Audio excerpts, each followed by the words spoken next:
In today's video, I'll teach you how to send one-time viewed video on Snapchat. First of all, launch open Snapchat application. Make sure you're logged into your account. You can see over here Snapchat has been opened. So if you want to send one-time viewed video, what you have to do is simply record the video first. Or you can also upload the video from the memories if you want. Here I'm just going to record a snap. Now after you record the video, you can see over here you'll be able to send the video. If you want the receiver to only see this video once, what you have to do is look at right. You'll be able to find various icons over here. Simply scroll down.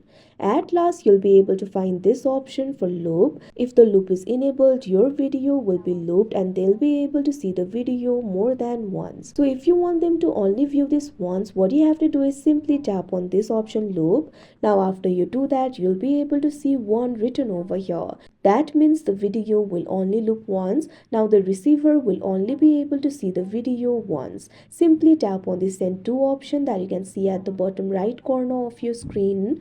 Now you'll be able to send the video as the snap. If you want to send it to someone, simply tap on the name of the person that you want to send this to.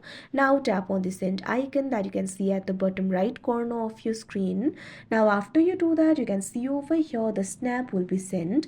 Now the receiver will only be able to see this video once. So like this, you'll be able to send one-time viewed video on Snapchat. So that is how you send one-time viewed video on Snapchat. I hope you found this video helpful. Thank you for watching.